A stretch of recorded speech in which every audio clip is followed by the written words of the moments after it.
Election की खसूसी transmission के साथ मैं हूं अमजद बुखारी।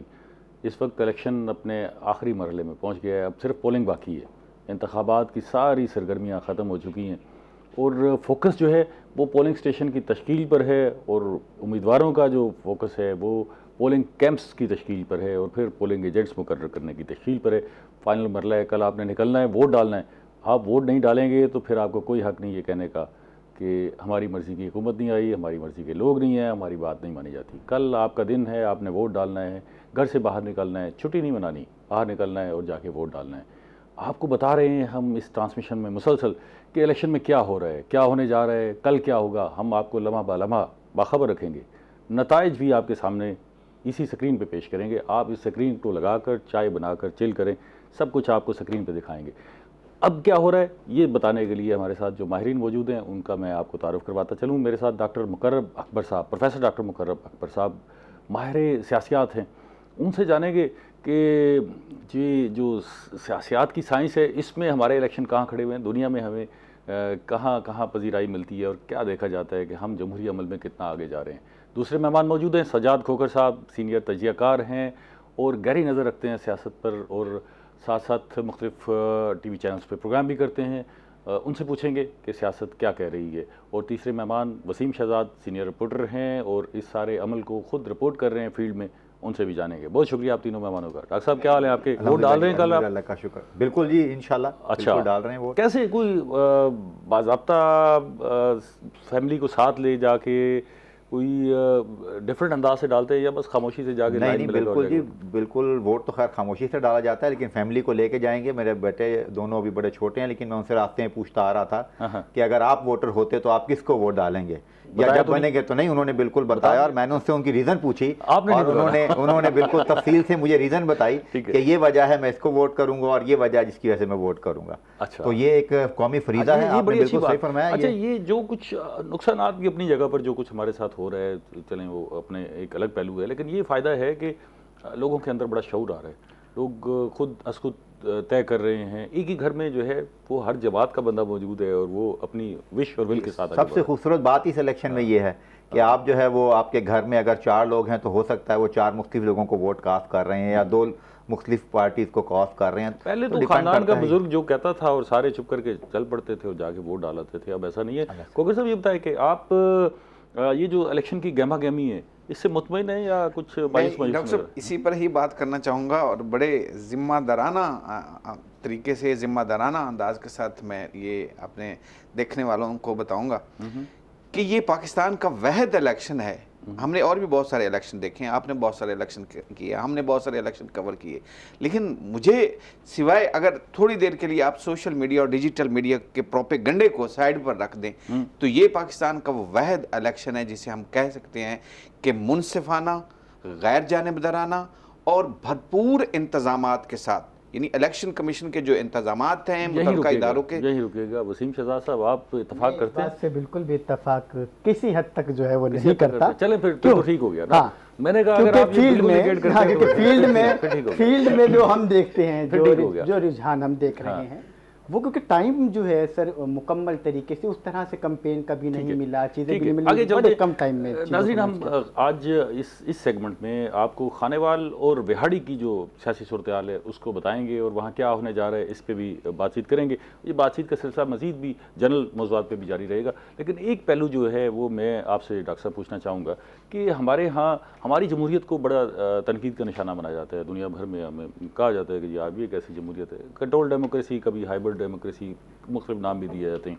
लेकिन एक पहलू तो है कि हमारी 3 असम्बलियों ने, पिछली 3 असम्बलियों ने मुद्दत पूरी की, तो ये एक मस्बत बात है। बेशक हुकूमतें मुद्दत पूरी ना कर सकी, लेकिन ज़ाहिर है ग्रेजुअल प्रोसेस है, तो ये इसको आप मस्बत देखते हैं और दुनिया इसे मस्बत देखती है? हाँ, बिल्कुल आपने सही फरमाया। सबसे अहम बात जो हमें जहन में रखनी चाहिए जब हम जमहूरियत की बात करते हैं, हम अमेरिका की एग्जाम्पल देते हैं, दुनिया की उन जमहूरियत की एग्जाम्पल देते हैं जो कई 100 साल पर मुश्तमिल हैं, और या साथ अपने इंडिया की हम देते हैं एग्जाम्पल। डेफिनेटली इस चीज़ के बावजूद कि हमारे यहाँ 90s में हमने देखा कि हुकूमतें बनती और टूटती रहीं, कम अज़ कम पिछली 3 हुकूमतें, आपने सही कहा, अगर वो चेंज भी हुई है तो उसमें एक वोट ऑफ नो कॉन्फिडेंस का प्रोसेस था, उसमें बिल्कुल प्रोसेस हुआ, असम्बलियों ने अपनी मुद्दत पूरी की। और जो जमहूरियत का सबसे बड़ा हुस्न यही है कि जो असम्बलियाँ हैं वो अपनी मुद्दत पूरी करें, leader of the house change होता है, किसी ये वजूहात की बुनियाद पर किसी वो पॉलिटिकल होता प्रोसेस का हिस्सा है। बरतानिया भी हमने देखा कि वहाँ पे लीडर ऑफ हाउस चेंज होते रहे, वहाँ पे वज़ीर आज़म चेंज होते रहे, वोट ऑफ नो कॉन्फिडेंस के जरिए, तो जमहूरियत बरकरार रही। ये कोकर साहब, मैं बस क्विकली आपसे जानना चाहूँगा कि इस इलेक्शन में आम आदमी के लिए कोई होप है, तवक्को है, उम्मीद है? मुझे तो बहुत होप और उम्मीद है, और सबसे अहम बात यह है कि इस सेटअप ने जितना खूबसूरत इस दिया है आवाम को, फैसिलिटेट किया है, यही पॉलिसियां अगर आने वाली नौ मुंतखब हुकूमत जारी रखती है और आवाम की उमंगों के मुताबिक ये इलेक्शन हो रहा है, हो जाता है, और वोट के बाद जब हुकूमत बन जाएगी और पॉलिसियां जारी रहेंगी तो बहुत कुछ आवाम के लिए है। वसीम साहब, एक इस पे पहलू जो है, आपने जो कहा ना कि मैं पार्शली इतफाक करता हूँ, पार्शली नहीं करता, मैं इसको ज़रा वजाहत से बता देता हूँ कि पार्शली इतफाक हम इससे करते हैं कि कुछ सियासी जमातों को एतराज़ात हैं तो उनको जो है लेवल प्लेइंग फील्ड नहीं दी गई, उनको आगे आने का मौका नहीं मिला। लेकिन इसमें मसबत ये है कि किसी वोटर को तो वोट डालने से नहीं रोका जा रहा। अच्छा, उसके पास तो अख्तियार है कि वो सुबह जाए, अपनी मर्जी के पार्टी को, अपनी मर्जी के उम्मीदवार को वोट डाले, तो इसमें आगे प्रोपेगेंडे से हट के वोट निकले, बाहर जाए, वोट डाले, अपना वोट कास्ट करे और फिर शिकवा करे, गिला करे कि आपने वोट दिया है। ठीक है। मसाइल का सर हल तो था, मईशत को देखें, बाकी सिस्टम को देखें तो सारी चीजें इस वक्त कोलैप्स हुई। ऐसी सूरत हाल में इलेक्शन का हो जाना तो स्टेबिलिटी थोड़ी किसी हवाले से हम कह सकते हैं कि मुल्क में हो जाएगी। और जो गरीब और मुतवस्सित तबका है, जिसको हम रोज़ाना की बुनियाद पर रिपोर्ट कर रहे होते हैं महंगाई के हवाले से, वो बड़ी उम्मीदें लगाए हुए हैं इससे इलेक्शन से कि जैसे इलेक्शन कंप्लीट होता है ये प्रोसेस, तो चीज़ें जो है वो सस्टेन। और वो जो इलेक्शन लड़ रहे हैं, जो सियासी जमातें हैं, सियासी लीडर हैं, उन्होंने बड़े बड़े दावे कर रखे हैं और बड़ी तवक्कुआत इतनी बढ़ा रखी हैं कि पता नहीं आते ही क्या होगा, और उम्मीदें और तवक्कुआत तो उसी लेवल पर खड़ी होंगी। आगे बढ़ते, मैं आपको ज़रा खानेवाल का हल्का बताने लगा हूँ, और मेरी ख्वाहिश होगी कि जब हम खानेवाल पर बात करें तो कबीरवाला से हम अपने नुमाइंदे बशीर काज़मी साहब को भी लाइन पर लें, खानेवाल से हम नदीम मुग़ल साहब को भी लाइन पर लें, ताकि उनसे भी वहाँ की सूरत हाल पूछें, और बिहाड़ी की इसी तरह हाफिज़ अब्दुल साले को और अब्दुल समद को जो है वो लाइन पर लें। तो ये एक हल्का है खानेवाल का जी, NA 144। अच्छा, ये कबीरवाला का हल्का है, और यहाँ पर रिवायती तौर पर हराज और सैयद बिरादरी जो है आमने सामने होती है। सैयद फ़खर इमाम जो है वो पिछली दफ़ा यहाँ से 1 लाख से ज़ायद वोट लेकर जीते थे, और इंडिपेंडेंट जीते थे, और फिर बाद में PTI का हिस्सा बने। अच्छा, यहाँ खानेवाल की सियासत में इंडिपेंडेंट लड़ने का भी काफ़ी रुझान है, और इसकी वजूहात भी अभी हम आपसे डिस्कस करते हैं। तो ये यहाँ इस हल्के से अमूमी तौर पर हराज बिरादरी और सैयद बिरादरी आमने सामने होती है और वो इलेक्शन लड़ते हैं। तो इस दफ़ा जो है सैयद फ़खर इमाम के साहबजादे सैयद आबिद इमाम जो है वो मैदान में मौजूद हैं, और वो भी इंडिपेंडेंट हैं, और दूसरी तरफ जो है वो रज़ा हयात हराज वो भी इंडिपेंडेंट इलेक्शन लड़ रहे हैं। तो सियासी जमातें जो है उनको एक साइड पे कर दिया गया है और इंडिपेंडेंट मैदान में हैं।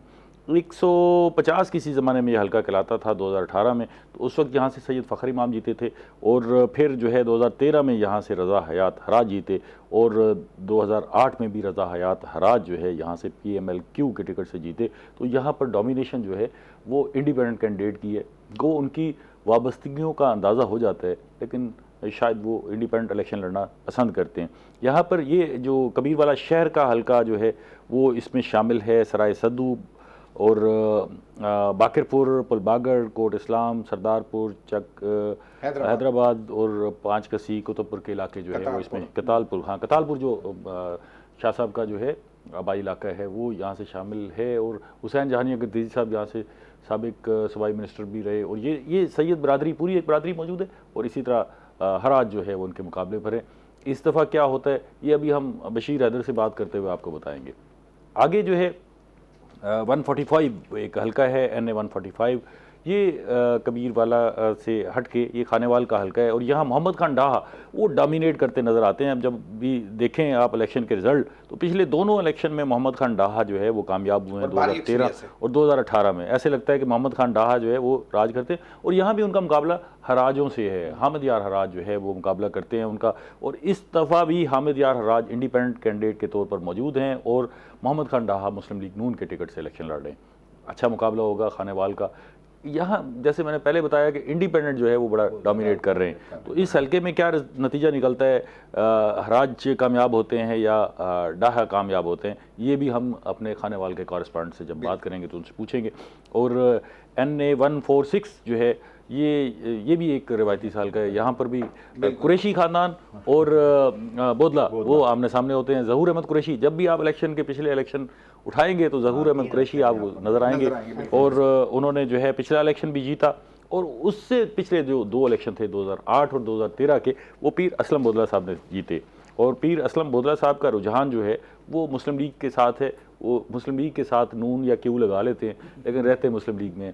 और जो है ज़हूर कुरैशी साहब वो PTI के जो है टिकट से जीते थे, और इस मरतबा जो है इंडिपेंडेंट यानी कि बाकी आप समझ जाएं तो वहाँ से उम्मीदवार है। NA-147 ये भी खानेवाल का एक हल्का है, बड़ा इंपॉर्टेंट हल्का है, और ये भी यहाँ भी रिवायती जो है वो लड़ाई होती है, रिवायती। और चौधरी इफ्तिखार नज़ीर साहब जो है यहाँ पर छाए होते हैं, और हाजी अताउर रहमान साहब उनके साथ जो है, अच्छा वो तवील अरसा सियासत कर रहे हैं। और ये देखें ना कि वो आप जो भी इलेक्शन उठा के देखें, 2008 से हम देख रहे हैं, वैसे 2002 में भी चले जाए, 2008, 13, 18 चौधरी इफ्तिखार नज़ीर साहब जीत रहे हैं, और चौधरी साहब ही चौधरी साहब है हर तरफ, चाहे पार्टी कोई भी हो, पार्टी कोई भी हो, डिफरेंस है, लीड अच्छी खासी, अच्छा फर्क है, पार्टी कोई भी हो, जीत रहा चौधरी साहब ने। लेकिन इस दफ़ा क्या होने जा रहा है, वहाँ पर चौधरी इफ्तिखार नज़ीर साहब दोबारा उम्मीदवार हैं वहाँ मुस्लिम लीग नून के टिकट से, और उनके मुकाबले पे जो है नवीद जहानिया साहब जो है वो PTI के टिकट से या आज़ाद उम्मीदवार के तौर पर मौजूद हैं। अच्छा, यहाँ पर मैं एक बात आपसे डॉक्टर साहब जानना चाहूँगा कि यह हम सारे फैक्टर जो है वो डिस्कस कर रहे हैं, लेकिन पीपल्स पार्टी का फैक्टर जो है वो कोई इतना डोमिनेटिंग नहीं है यहाँ पर। इसका मतलब ये है कि पाकिस्तान पीपल्स पार्टी तो सियासी जमात खानेवाल में कमज़ोर नजर आता है। हाँ बिल्कुल, मैं ये देख रहा था, और बिल्कुल अभी जिस तरह आपने फरमाया कि पीपल्स पार्टी का 4 ये कौमी असम्बली की सीट्स हैं, और चारों में मतलब नंबर 3 पे भी नहीं है वो। इसका मतलब यही है, और जो फिगर बता रही हैं वो ज़्यादातर यही बता रही हैं कि ये इंडिपेंडेंट लोग या वो लोग जिनका कोई हल्के में असर रसूख है, शख्सियत का जिसको हम कहते हैं कि शख्सियत का वोट है, वो शख्सियत पार्टी चेंज कर रही है और शख्सियत जीत रही है। अच्छा, यहाँ बिरादरियाँ भी बड़ी स्ट्रांग हैं, जैसे हमने जिक्र किया, बिरादरियाँ बड़ी मजबूत हैं। बुखार से सिर्फ बिरादरियाँ नहीं, इसमें ना बाकायदा अगर आप खानेवाल की सियासत में देखें तो हराज ग्रुप, सैयद ग्रुप, बाकायदा ग्रुप तश्कील हैं, ग्रुप की सियासत होती है, और फिर उनके साथ बिरादरियां मिल जाती हैं, जिसमें नैच बिरादरी है, सियाल बिरादरी है, सऊ बिरादरी है, फिर सैयद बिरादरी बजाते खुद, और उधर से एक बड़ी बिरादरी हराज बिरादरी जो है, और ये बिरादरियां फिर इकट्ठी होती हैं ग्रुप के सूरत में जब, तो फिर मुकाबला ये कहा जाता है वहाँ मुस्लिम लीग नून या PTI या पीपल्स पार्टी नहीं, बल्कि ये कहा जाता है कि हराज ग्रुप और दूसरा शाह ग्रुप। तो ये पूरे पाकिस्तान में ये इलाका वो वहद इलाका है जहां हम क्लियर कर सकते हैं कि यहाँ इनके अपने एक ग्रुप की सियासत होती है, उस ग्रुप के साथ जो जोड़ जाता है विंग्स को आप देख लें, विंग्स भी उसी तरह है। बशीर हैदर काज़मी साहब हमारे कॉरेस्पॉन्डेंट हैं कबीर वाला के, वो हमारे साथ लाइन पर मौजूद हैं, उनसे भी पूछते हैं क्या सूरत है फील्ड में, वहाँ मौजूद है ना, उसी जगह पर खड़े। बशीर काज़मी साहब, आप मेरी आवाज़ सुन पा रहे? जी, मैं आपकी आवाज़ सुन। अच्छा, ये बताएं कि ये आपके इलाके में कबीर वाला में जो इलेक्शन हो रहे हैं, तो क्या इससे हट के, बिरादरियों से हट के, जैसे हम जिक्र कर रहे थे कि शाह साहबान और हराज साहबान का आमना सामना होता है, इससे हट के वहाँ पर किसी के लिए गुंजाइश नहीं निकलती आगे आए, या जो है वो हमारी रिवायती सियासत इस किस्म की हो गई है कि लोगों के पास वसाइल नहीं आगे आने के? ये क्या है कि चंद खानदानों में जकड़ी हुई है सियासत यहाँ पर? जी सर, मैं ना इसमें गुजारिश करूंगा, जो मेन हल्के का अगर स्ट्रक्चर के हवाले से देखा जाए ना, वोटर्स के हवाले से, वोटर्स तो ये सैयद और हराज ग्रुप, ये दो ही ग्रुप यहाँ पे हैं, मतलब शुरू से चलते आ रहे हैं। फखर इमाम शाह साहब ने काफी अच्छा सर्व किया, 16 साल इक़्तिदार रहा इनका, हराज भी अफगान का रहा, इन्होंने भी मतलब इलाके में काम वगैरह करवाए। अगर यहाँ दूसरे लोगों की बात की जाए तो पिछले इलेक्शन में, साबका इलेक्शन में PTI के टिकट पे रजा यासर राज वगैरह ने इलेक्शन लड़ा था, कंटेस्ट किया था यहाँ से, ठीक है। मुखालिफ जो इनका फरीक थे, फखर इमाम शाह साहब खुद उस वक्त कंटेस्ट कर रहे थे, इस दफा नहीं वो कंटेस्ट कर रहे हैं, उनका बेटा कंटेस्ट कर रहा है उनकी जगह पे NA के 44 से, ठीक है। तो PTI की अगर उस वक्त जो पोजीशन थी उनकी, उस पोजीशन के बावजूद, हालांकि वो जो 2018 का इलेक्शन था, 2018 के इलेक्शन में तो PTI की वेव थी, लेकिन उस वेव में भी वो काम राज नहीं साहब आई, नहीं जीत वहाँ सके काम नहीं आई। और फिर शाजी इलेक्शन जीत के फिर पीटीआई का हिस्सा बन गए। तो वो पीटीआई में क्या हुआ, ये उनको रजा हयात राज ने वहाँ कोई मुखालफत नहीं की शाजी की कि आप किधर आ रहे हैं और वो किधर ले रहे हैं इनको? सर इसमें मैं आपको बताता हूँ, इसमें हुआ ऐसे ही था, बिल्कुल आप ठीक दुरुस्त फरमा रहे हैं। हवा चली हुई थी पीटीआई की, हालांकि वोटर पीटीआई का निकला है, वोटर उन्होंने अपना इलेक्शन में वोट डाले हैं, लेकिन उसके बावजूद पीर साहबान का अगर मैं बात करूं तो पीर साहबान की शराफत की वजह से उनको ज्यादातर लोग लाइक करते हैं, खासतौर पे फखर इमाम शाह साहब को, और उनकी शराफत की वजह से लोग लाइक करते हैं। ठीक है, अच्छा अब मुझे ये बताइए, आप मुझे ये बताइएगा कि इस वक्त जो कंटेस्ट है वो आपके ख्याल में मुकाबला को क्लोज फाइट होगी या काफ़ी गैप होगा, क्या सूरत हाल क्या होगी? सर जब शुरू में अगर बात करूँ ना मैं, जब शुरू में ये जो उम्मीदवार हैं M144 से आजाद हैसियत में इलेक्शन लड़ रहे हैं, सैयद आबिद इमाम शाह साहब, जब ये शुरू में आए थे, हवा चली, तो उस वक्त बहुत सारे लोग थे, बहुत सारे धड़े थे जो कि इनको छोड़ के, सैयद ग्रुप को छोड़ के जो हराज ग्रुप में शामिल हो गए। तो बड़ा लाइट ले रहे थे, अगर मैं दूसरे लफ्जों में कहूँ तो वो बड़ा लाइट ले रहे थे आबिद इमाम को कि मतलब कल का बच्चा है और ये इलेक्शन कंटेस्ट करेगा। लेकिन जिस हिसाब से उन्होंने कंपेन की है, जिस तरीके से वो मतलब जैसे तरक्याती काम ग्रास रूट लेवल पे बात करें आप, तो इसी तरह से इन्होंने भी ग्रास रूट लेवल पे ये गए हैं, इन्होंने वैलियों में, चक्कों में, छोटे छोटे इलाकों में गए हैं, बस्तियों में गए हैं, वहां पे जाके इन्होंने किया है। अच्छा फिर इन्होंने जो सबसे बड़ी बात में तो इंडस्ट्री कि इन्होंने जो इंतखाबी कंपेन था ना उसका रुख तब्दील कर दिया, यानी कि एक साइड पे एक ग्रुप चलता रहा जो कि वडेरों को साथ मिलाता रहा, यहाँ के जो मुख्तलिफ शख्सियात थी उनको साथ मिलाता रहा। आबिद इमाम शाह ने बड़े एक्टिव होके इन्होंने ग्रास रूट लेवल पे काम किया है, छोटे छोटे चकूक में गए हैं, मवाद जात में गए हैं, हुसैन जानिया साहब भी इनके साथ रहे, डॉक्टर कावल शाह साहब भी रहे, इन्होंने वहाँ पे जाके वोट मांगे हैं। और अब इस वक्त पोजीशन ये है कि जो दोनों फरीकैन में बड़ा टफ किस्म का मुकाबला होने जा रहा है। मजीद कल तो इसमें बेहतर हो सकेगा, लेकिन अगर हुसैन जानिया साहब के हवाले से बात करूँ मैं, 212 से पीपी 212 से जो उम्मीदवार है हुसैन जानिया गदेवी साहब, पहले भी वो सूबाई वजीर रहे हैं और इसके अलावा इलाके में बड़े उन्होंने तरक्याती काम करवाए हैं। उनके अगर बात करूँ तो उस सीट पे तो मैं ये कह सकता हूँ कि उसमें कोई मुकाबले की ऐसी खास फिजा नहीं है वहाँ पे, तो हमें अच्छा मुझे बशीर काज़मी साहब एक बात ये बताइएगा कि आबिद इमाम जो है वो लम्स में पढ़ाते रहे, अच्छे पढ़े लिखे नौजवान हैं, बाहर से पढ़ कर आए हैं। आबिद इमाम साहब के साथ साथ फ़खर इमाम साहब का भी अपना एक जो है वो शख्सियत है, वो भी ऐसे ही बाहर लेक्चर देते हैं, अहम हैं। अच्छा ये दोनों जो ख़ानदान हैं जो मुकाबले में हैं, हराज रज़ा हयात हराज और फ़खर इमाम या उनकी फैमिली, ये लोग इनको अपने अंदर से, मैं किसी खास की बात नहीं कर रहा, दोनों की बात कर रहा हूँ, अपने अंदर से महसूस करते हैं या अवाम और जो बड़े लोग हैं उनके दरमियान एक फासला है? नहीं, ये मैं बिल्कुल ये बात करूंगा आपसे। ये जो आपने ये सवाल किया इसमें ना सर दो चीजें हैं। अब जो फखर इमाम शाह साहब की शख्सियत के हवाले से जो उनके साथ अटैच थे, उनकी अटैचमेंट भी अकीदत के साथ साथ वो जो उनकी बाकिरदार सियासत और उनका बेदाग माजी, उसके हवाले से लोग उनके साथ अटैच रहे।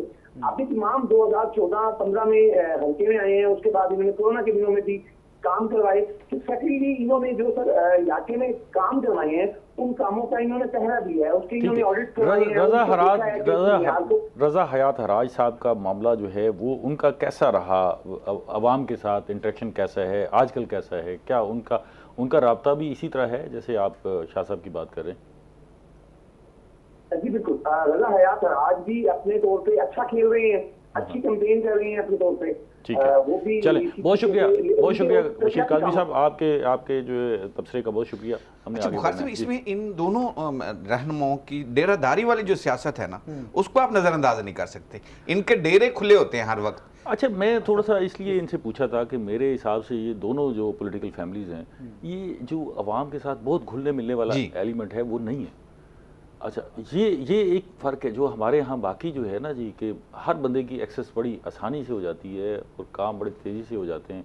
शायद यहाँ कुछ थोड़े से बैरियर हैं और अगर पॉलिटिक्स करनी है तो वो बैरियर तोड़ने पड़ते हैं। लेकिन अभी हम इस पर मज़ीद बात नहीं करते इसलिए कि इलेक्शन है तो मकसद किसी को डाल वो देखिएगा। नदीम मुग़ल साहब जो हमारे नुमाइंदे खानेवाल से हैं, अगर लाइन पर आएँ तो हम उनसे खानेवाल की बात करेंगे। बुखारी साहब, अगर इसी हवाले से हम बात करें तो इलेक्शन के दिनों में हम क्योंकि बड़ी भोली सी कौम है और उस वक्त में आके बहुत सारी चीज़ों को भूल जाते हैं। ठीक। तो इलेक्शन के दिनों में कैंपेन के सिलसिले में फिर यही लोग जो हैं वो हमें बाइक्स और चीज़ों पे नज़र आते हैं और फिर बहुत ज़्यादा घुल मिल जाते हैं। वो जो अदावत और वो जो गैप आ जाता है 4-5 साल का, वो फिर हम भूल जाते हैं। जितने भी हो, कोई हमारे घर पे चल के आ जाए तो उससे बड़ा फर्क पड़ता है लास्ट टाइम। बड़ा आदमी चल के आ जाए, लेकिन नदीम मुगल साहब जो है वो लाइन पर है, उनसे नहीं जानते हैं जी। हाँ जी नदीम साहब, आपको मेरी आवाज़ आ रही है? जी जी। अच्छा, ये बताइएगा कि खानेवाल में क्या होने जा रहा है? आपकी सियासत तो बिरादरियों से बाहर निकलती नहीं है, कुछ खानदानों से बाहर निकलती नहीं है, क्या वजह क्या है? आम आदमी सियासत में आना नहीं चाहता या वो आने नहीं देते? लेकिन इस बार अगर हम अपनी सियासत की सूरत की बात करें तो हमें थोड़ी सी मुख्तलिफ दिखाई देती है। पहले यहाँ से हराज ग्रुप और डाहा ग्रुप के माबैन ही माजी में जो है मुकाबला रहा है, लेकिन इस इलेक्शन में देखने में आया है कि कुछ नई बिरादरियों के लोग जो हैं वो भी इलेक्शन लड़ रहे हैं। खास तौर पर अगर हम बात करें हल्का पीपी 211 जो कि खानेवाल शहर से है, यहाँ से उम्मीदवार सामने आए हैं शेख मोहम्मद अली। खानेवाल में चूंकि शेख बिरादरी का एक बड़ा बैंक वोट मौजूद है शहर के इलाके में, और शेख मोहम्मद अली की अगर बात की जाए, इससे पहले इन्होंने कौंसलर की वार्ड की सियासत की है, लेकिन पहली बार जो है वो एक MPA के उम्मीदवार हैं, आजाद उम्मीदवार की हैसियत से, और खासा यानी कि जनाब जो है वो टफ मुकाबला दे रहे हैं मुस्लिम लीग नून के उम्मीदवार को। इसी तरह अगर हम NA पर बात करें तो NA में मोहम्मद खान डाह हैं, हामिद यार हराज हैं। तो इस बार एक पाकिस्तान पीपल्स पार्टी से उम्मीदवार हैं राना अब्दुल रहमान। राना अब्दुल रहमान जो है वो खासा वोट ले रहे हैं पाकिस्तान पीपल्स पार्टी का भी है, और खासतौर पे जैसा कि आपने जिक्र किया बिरादरियों का, तो ये बात एक हकीकत है कि यहाँ पर बिरादरी का मौजूद रहता है सिलसिला, क्योंकि राजपूत बिरादरी एक बड़ी बिरादरी है 145 में। तो यहाँ पर पाकिस्तान मुस्लिम लीग नून से MPA के उम्मीदवार 211 से वो भी राजपूत हैं, राना मोहम्मद सलीम। अगर दूसरे हल्के में हम बात करें 206 में, वहां से MPA के जो उम्मीदवार हैं उसामा फजल, वो भी राजपूत हैं। आबिद खग्गा साहब किस पोजीशन में है? को अच्छी कैंपेन कर रहे हैं, जोरदार है, या वो बस अल्लाह तवक्कल बैठे हैं कि बस ठीक है उधर से वोट आ जाएंगे? देखिए, आबिद खग्गा जो कि उनका इंतखाबी निशान कैलकुलेटर है, लेकिन वो PTI के टिकट होल्डर अपने जाहिर कर रहे हैं, और PTI की वेबसाइट पर भी उन्हीं का नाम है टिकट में। तो उनके साथ 211 से इमरान परवेज धूल है। अगर आबिद खग्गे की बात की जाए तो ये PTI के उम्मीदवारों को ने कैंपेन तो की ही नहीं, उनकी कैंपेन का जो सिलसिला वो सोशल मीडिया पर रहा। लेकिन अब हम पिछला 2 दिन से देख रहे हैं कि अब उनके हमें शहर में बैनर्स भी आवेजा नजर आए हैं, और कुछ उनकी कैंपेन का सिलसिला जो है वो चलते नजर आई है। PTI की कैंपेन ज्यादातर जो है वो सोशल मीडिया के जरिए है, व्हाट्सएप ग्रुप के जरिए है। लेकिन एक सूरत हाल इस इलेक्शन में जो हम मुख्तलिफ देख रहे हैं, वही देख रहे हैं कि PTI का वोटर जो है वो बिल्कुल खामोश है, लेकिन उसने फैसला कर लिया हुआ है कि उसने वोट किसको करना है। अच्छा, इस हल्के में नदीम मुगल साहब, ये जो पिछला इलेक्शन 2018 का देखें तो PTI और पाकिस्तान मुस्लिम लीग नून के दरमियान बड़ा क्लोज कंटेस्ट हुआ था, और अहमद यार हराज साहब ने बहुत अच्छे वोट, 1 लाख से ज़ायद वोट लिए, और 1,09,000 और उन्होंने 1,11,000, तो बड़ा क्लोज कंटेस्ट था। तो अभी आप क्या फोर्सी कर रहे हैं कि इस हल्के में इलेक्शन क्लोज होगा या आपको वन साइडेड नज़र आ रहा है? हम किसी को जितवाना हरवाना मकसद नहीं है, बस सिर्फ इतना मैं जानना चाहूँगा, लेकिन आप लाइन पे रहिएगा, इसका जवाब मैं आपसे वक्फे के बाद दूंगा। नाज़रीन हमारे साथ रहिएगा, वक्फे का वक्त हो गया, वक्फा बहुत ज़रूरी है, इसके बाद मिलते हैं।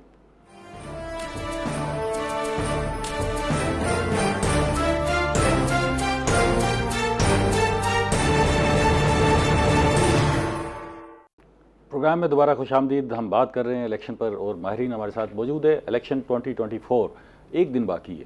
अब आप सिर्फ इतना काम आपके लिए ज़िम्मे है कि आपने उठना है, घर से निकलना है, करीबी पोलिंग स्टेशन जो आपका बना हुआ है वहाँ जाके वोट डालना है। अगर आपको नहीं पता कि आपका हल्का कौन सा है और पोलिंग स्टेशन कौन सा है, तो आपने सिर्फ 8300 पर 8300 पर अपना CNIC सेंड करना है, आपको सारी डिटेल मिल जाएगी। वो पर्ची जो जाके आप पोलिंग स्टेशन पर बनाते थे, पोलिंग कैंप्स में बनवाते थे, वो आपके मोबाइल में होगी। तो काम बड़ा आसान है, लेकिन ये काम करना ज़रूर है। माहिरीन हमारे साथ मौजूद है, नदीम मुगल साहब हमारे साथ मौजूद है, उनसे हम जान रहे थे 145 की सूरत हाल देखी थी।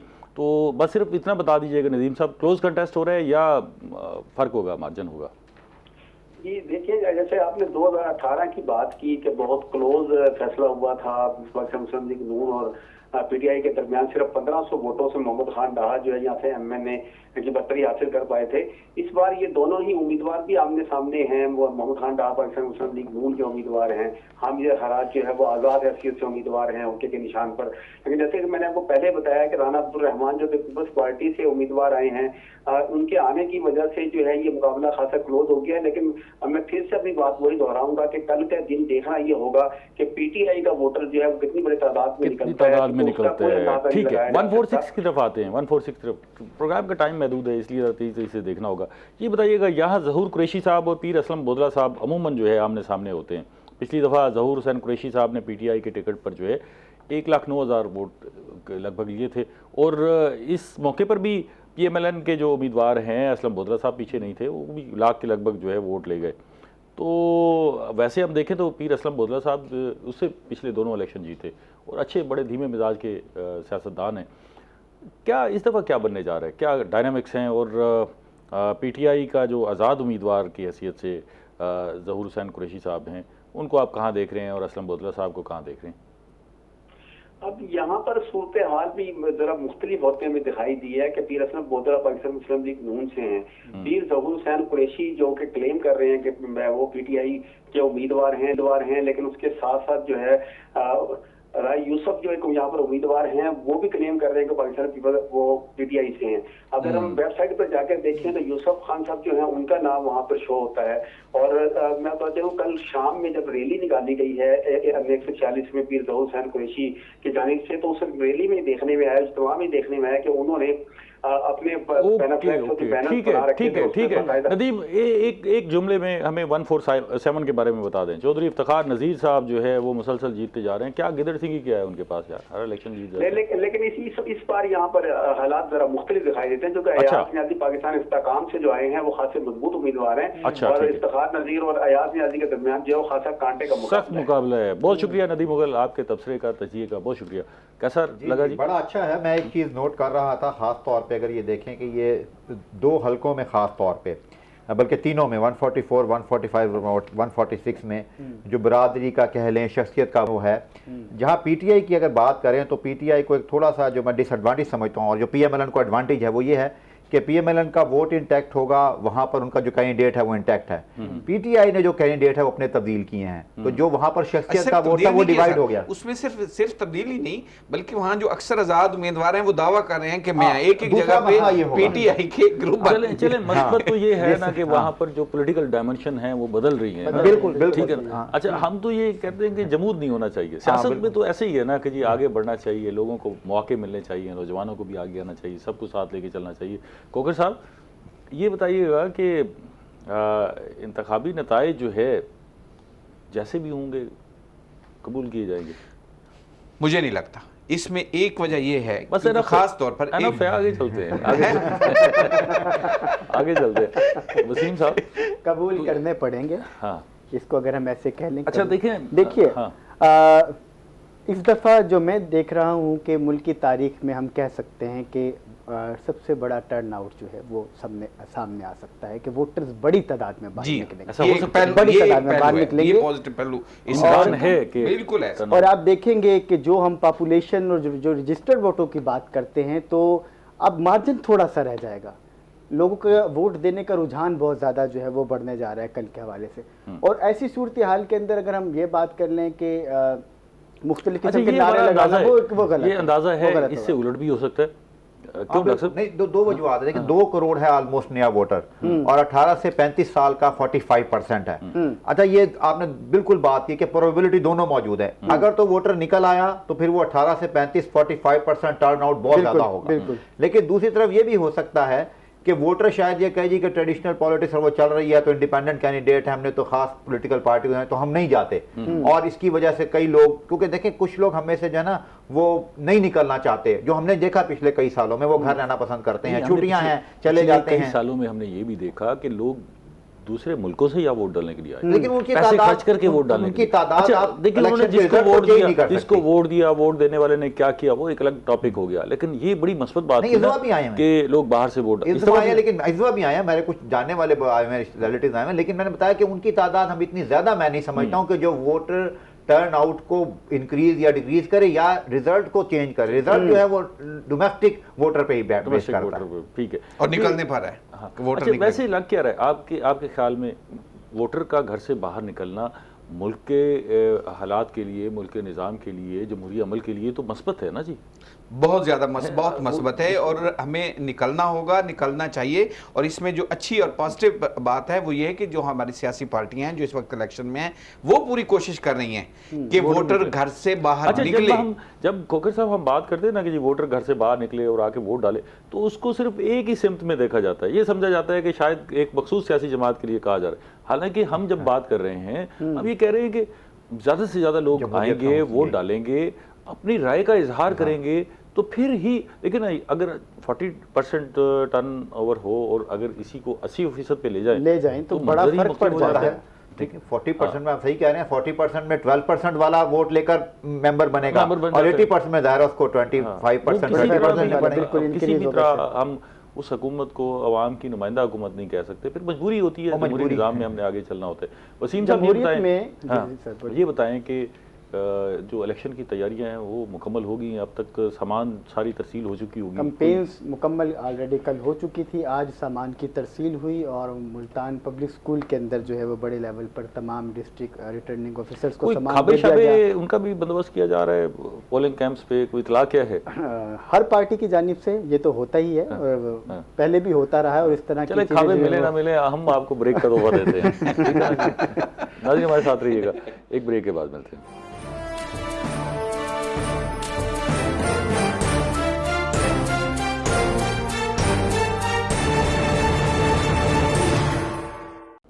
वेलकम बैक नाज़रीन, हम इलेक्शन की खुसूसी ट्रांसमिशन में आपके साथ मौजूद हैं।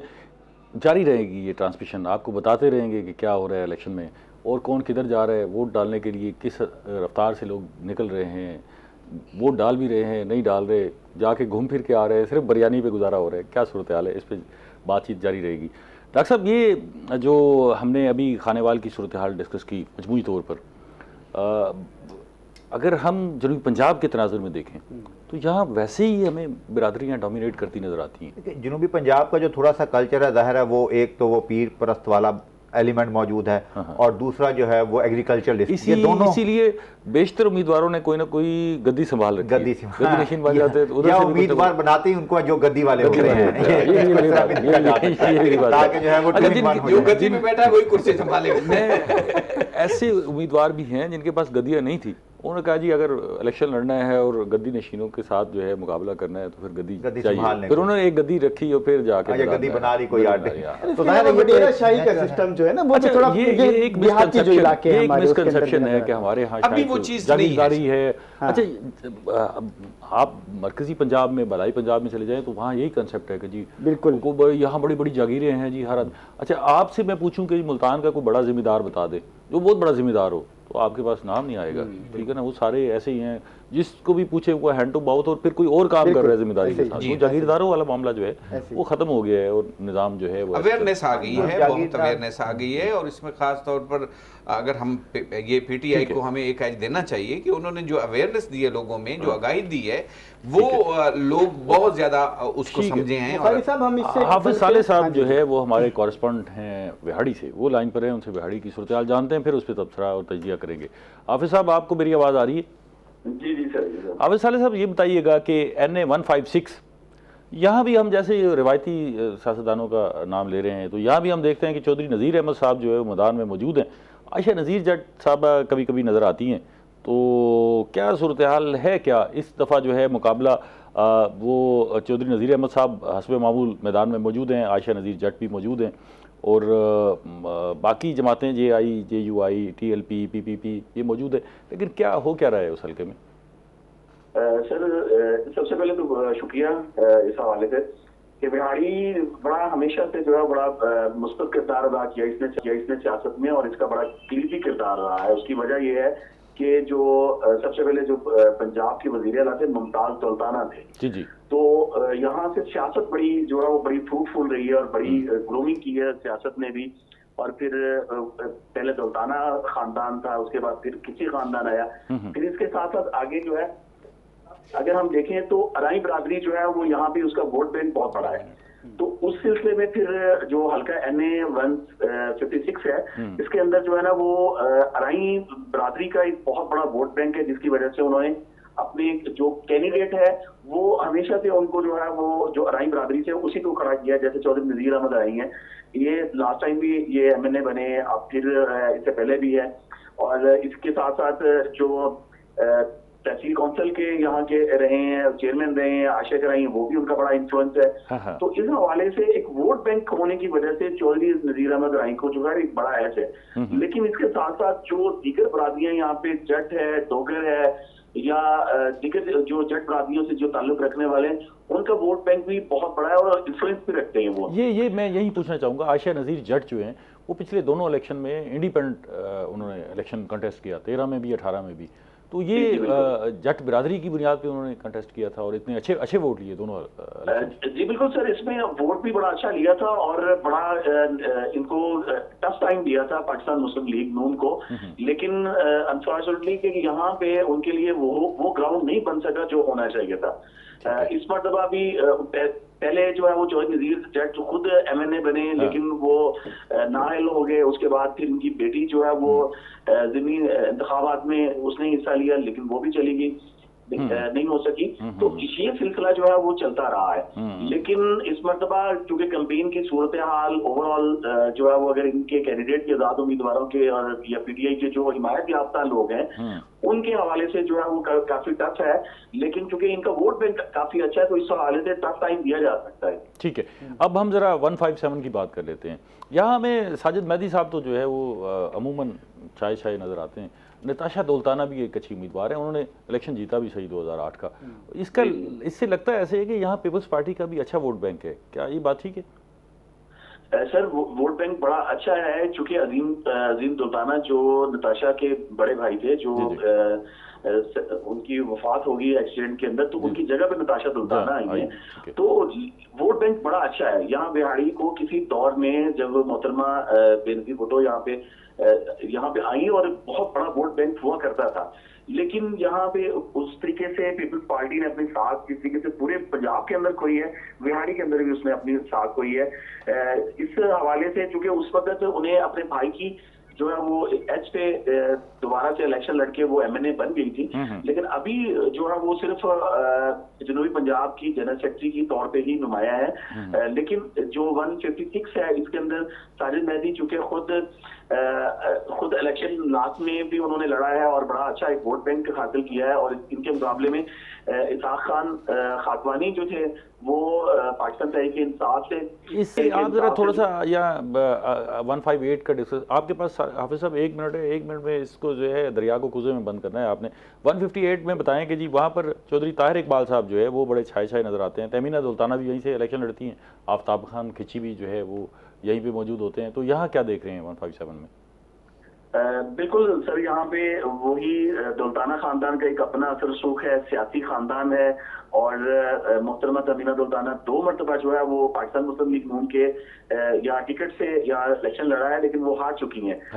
उसके मुकाबले में ताहिर इकबाल चौधरी जो है वो मजबूत उम्मीदवार उनके मुकाबले में उभर कर सामने आए हैं। तो इस हवाले से अभी भी यही सूरत हाल है। लेकिन जिस तरीके से मोहतरमा तमीना दौलताना को जो अभी कैंपेन का जो टाइम मिला है, कैंपेन की है, उसमें ताहिर इकबाल को टफ टाइम दिया जा सकता है। ठीक है हाफिज साहब, शुक्रिया आपका, बहुत शुक्रिया, थैंक यू वेरी मच। हम ब्रेक पर जाते हैं और ब्रेक के बाद इस सिलसिले को जारी रखेंगे।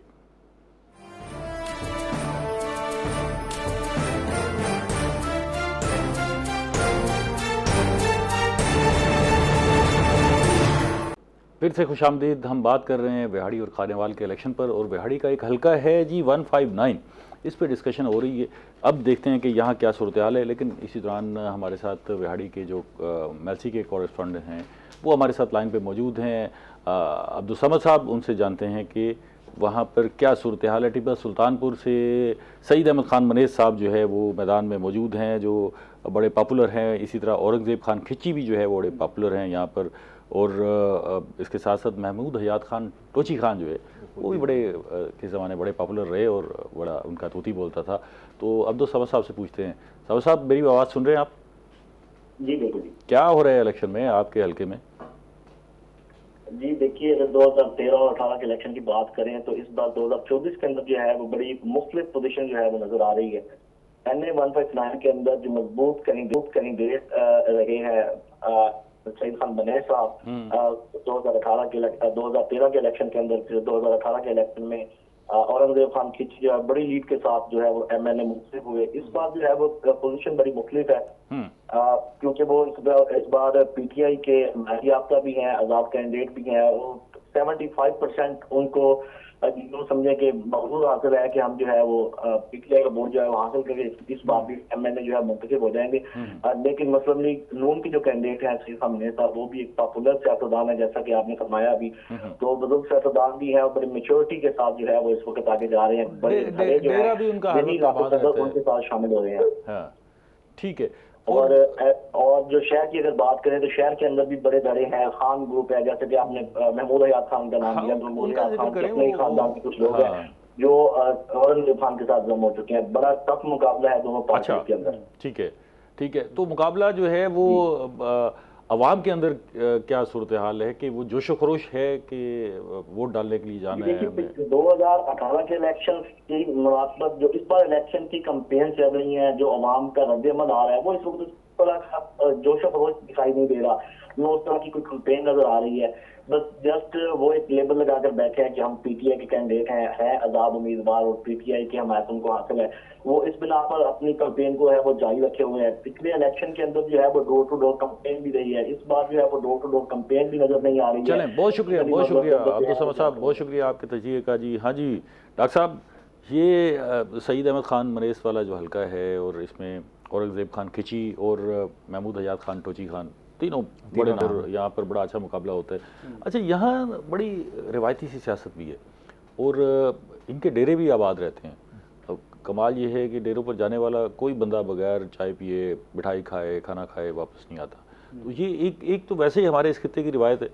कुछ डेरे ऐसे होते हैं कि उनको ताले लगे रहते हैं, कुछ ऐसे होते हैं जो हर वक्त आबाद रहते हैं। तो इसके असरात भी मुरतब होते हैं। डेफिनेटली देखें ना, जो हमने खानेवाल की तरफ देखा, बिहाड़ी की तरफ भी थोड़ा बहुत वही रुझान है, चूँकि इलाका एक जैसा है। कुछ लोगों का तो डेफिनेटली ये इस पर डेफिनेटली असर पड़ता है। जी डेरा खुला हुआ, जाकर हमारी बात सुनते हैं। काम होना हो एक अलग बात है, लेकिन बात सुनना बड़ी बात है। चाय पिलाना, इज्जत देना बड़ा अहम समझा जाता है। कहते हैं आप इज्जत अगर आपने लेनी है तो आप इज्जत देंगे। जाहिर है दूसरी तरफ अगर डेरे बंद हैं, ताले लगे हुए हैं, कुछ लोग तो डेफिनेटली उस वक्त भी फिर वो पीर परस्ती को देख लें या थोड़ा बहुत और असर और रसूख देख लें, इन्फ्लुएंस तो जानते हैं। लेकिन अब जैसे जैसे शऊर बढ़ रहा है, उसमें ये ज़रूरी है कि आप लोगों से राब्ता मुसलसल रखेंगे। अगर मुसलसल रखेंगे, इस तरह भी हमने एक जिक्र किया जहानिया का, जहां हमने देखा कि मुसलसल जो इफ्तिखार नज़ीर, उसमें सबसे बड़ा अहम रोल यही है कि मुसलसल अवाम में मौजूद हैं। खोखर साहब ये बताइएगा कि ये यहाँ के जो सियासतदान हैं मुल्तान और बिहाड़ी के, पिछले 6-7 सालों में मुल्तान बिहाड़ी रोड नहीं बनवा सके। कैसे जाते होंगे वोट मांगने के लिए, क्या वादे करते होंगे? वादे की तो कोई अहमियत ही नहीं रहती होगी कि इसी सड़क की मुरम्मत के लिए, नई तामीर होने के लिए कई दफ़ा संगे बुनियाद रखे गए, इफ्तिताई तख्तियाँ शक्तियाँ लगी, लेकिन सड़क नहीं बन सकी। वो वादा क्या जो वफा हो। और ये तो एक पार्टी के लीडर ने खुद ही कहा है कि अब हम ख्वाब ही ना देखें। फिर वो वोटर भी जवाब में कहेगा कि जी वो वोट ही क्या जो अदा हो गया। तो ये एक हकीकत है बुखार साहब। और ये ख़ास तौर पर इस रोड के हवाले से तो काफ़ी हद तक कोशिशें हुई भी, लोगों ने एहतजाज भी किए। 2-3 संगे बुनियादों में तो संगे बुनियाद शामिल थे कि ये संगे बुनियाद रखे। जी वसीम साहब, ये बड़ा अहम नुक्ता जो है वो इस हवाले से सामने है। ये पुराना दिल्ली रोड जो है वो भी कहलाता है। और यहाँ के जो वोटर्स के पास हम गए हैं, उनसे जो हमने बातचीत की, उनमें शदीद गम गुस्सा है। वो किसी को भी जो है वो सपोर्ट करने के इस वक्त हक में नहीं है। रोड नहीं सर, आप मुजफ्फरगढ़ जंग रोड को भी साथ शामिल करें, वो भी इसी तरह एक तवील अरसे से आप उस रोड से बाकायदा गुजर नहीं सकते। अगर यहाँ पे रोड को इस्तेमाल करना लोगों ने छोड़ दिया। मैं आपको फहरिस्त सुना दूं। लेकिन ये तो मेन रोड है जिसकी बार-बार संग बुनियाद भी रखी गई, कहा गया है। और 2 अजला के दरमियान सड़क ऐसी हो कि 2.5 फुट के गड्ढे हों, तो फिर उसी सड़क पर जाके लोगों से वोट मांगना जो है वो मुश्किल काम तो है। और अब वीरान होता जा रहा है, लोगों ने वहाँ जाना ही छोड़ दिया, उस रास्ते को इस्तेमाल करना ही छोड़ दिया। बिहाड़ी की ये रोड जो है ये अल्टीमेटली दिल्ली की तरफ जाती थी और बड़ी कोई हल सोचते हैं जी ये सड़क बनवाने की, जाहिर है वो तो रास्ता नहीं है। संगे बुनियाद भी हुए पिछली गवर्नमेंट में, लेकिन देखें कि कब होता है सर। हमने बात की, थोड़े से वक्फे के लिए हमें इजाज़त दीजिए, फिर खसूसी ट्रांसमिशन में दोबारा आपसे मिलेंगे नए मेहमानों के साथ, नई तजदीदों के साथ।